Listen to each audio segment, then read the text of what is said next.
Alright, so what's up? It's Backpain 4 again. This time one of our more higher end rentals. Just one car I've been wanting to sample for a few years. 4-cylinder turbo, 280 horsepower. Wasn't disappointed. It has been abused. Definitely looks like somebody parked on a curb, so the headlights were never matched up. Rear suspension was soft. I'm talking about like, you know, my cars from the 80s felt more firm than the back than this thing did on certain bumps.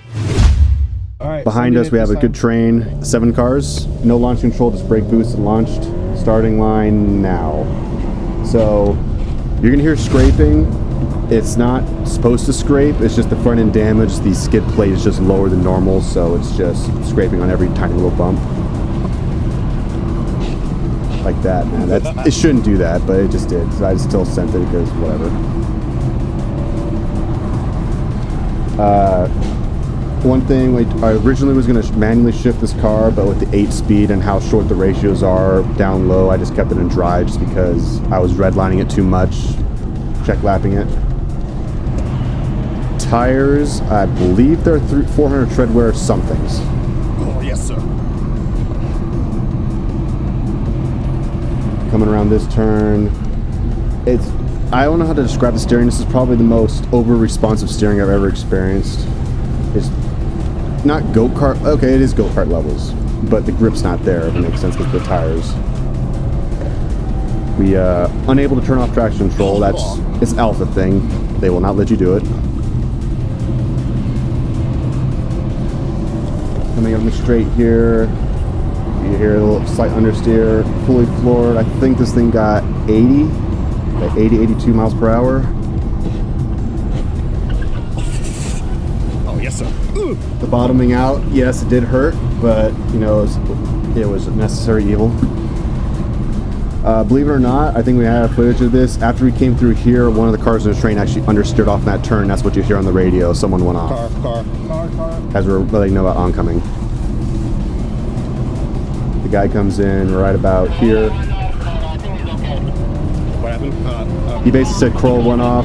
Yep, everyone's okay. Then referencing the oncoming car. Coming up the crosswalk here is the name of this turn because it's the only crosswalk on the course crossing. Right about here, it was like the tire squealing you hear is, this thing had extreme, I think like a -2 camber. Easy. So the turn was great, but then once you hit the limited grip, it was just starting to plow through. It was an interesting experience, to say the least. Oh, yes, sir. The reason I wasn't fully setting it though, because the rear end was really, really bouncy, and it just didn't inspire confidence, especially, you know, you can see how much I'm working the wheel just to keep it turning. Like, there's a lot of micro corrections. It didn't really inspire that full send confidence, but I still had to put a show on. And plus, since, you know, the scraping, you know, I still have some mechanical sympathy, even though it's not my car, but, you know. It wants to rotate. The light you see behind is an Evo 10, you know, just, you know, teasing me. This section here, nothing real dramatic over here. Was our guest there that night? No. Coming through here, just taking more conservative lines I normally do. The bumps over here, especially on damaged cars, yeah. Are we all good? This radios weren't down good range. This turn right here, I tried to slide it, but traction control wouldn't let me do it. I was pretty much on the wood and didn't let me get that little bit of slide. And we're coming up the finish line now. Hit the flashers. So that was my first experience with it, night sending it after check lap. That's fun. Boaty as hell though, If you're wondering, yes, I shat myself there. After I turned around, I did want to do a damage assessment real fast. So I was going underneath, making sure there was nothing dragging or anything. It was just like, if you looked under there, it was like 2.5 to 3 inches of clearance. And on this road, it was just bad.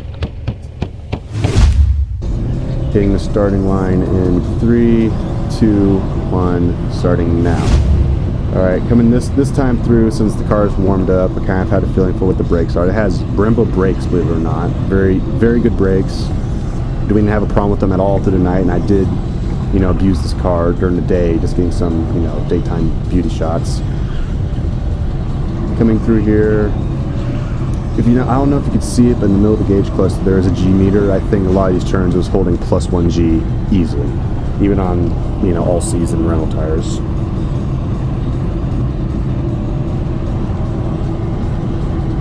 No, nothing too dramatic here. These turns are pretty self-explanatory.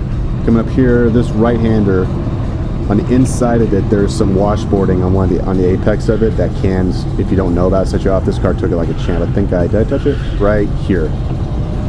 Okay, didn't really mess it too much. In real life, the lights were shaking pretty good, but the video didn't show it. Here's the jump. I didn't jump it this time, but this is my follow-through. So far, nobody's been able to keep pace with me through here in my personal vehicle, but it's just it's sketch. This thing was a little pretty sketch too, bottoming out in places I never bottomed out before, by, you know, Alpha things. Coming on this next left-hander, understeer. If you don't take the line right, you'll understeer into the wall. You can hear the tires begging for mercy here, and a little oversteer coming out of it. Like it was a mess. Come over here, near up the crosswalk again. This car took it like a champ. Most cars that send through here don't seem to have a problem with that going north, but southbound is what. When you take that northbound, it's damaging. Southbound, it's okay. A little uphill climb back to the dam. You know, doing active weight reduction on the way up. Left-hander here, no drama. Traction control is doing its job. I don't think it was heat soaked at all yet, but it was getting there. Coming up, your dam corner, what we call this dam corner. This left right here, bump, you can understeer off, you hit it wrong, no problem, blow through the stop sign, it's just there for looks. Coming up the straightaway, Evo right on my ass, you know, because that's what that driver does. He likes to play, you know, how much pressure he can put on you. Coming through here, we got about 75, just because top end, I don't know, just because this one's just hasn't been maintenance, it didn't have the top end power, I remember. Under. A little understeer there. Coming up to this blind right, the Cush corner. We call it Cush corner because that's where all the stoners usually park up and spectate and hang out, right there on the right. These series of turns here, the very fast steering did help it a lot.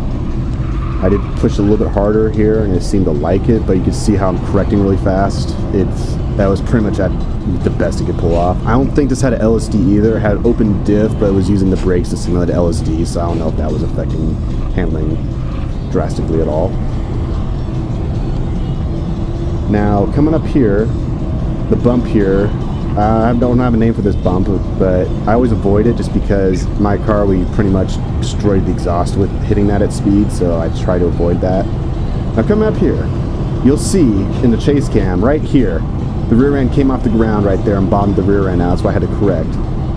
I don't know if it was just, if they just repaired it wrong or whatever. Oh, before we do that, listen to the shock on the... Yeah, I broke something there, I think.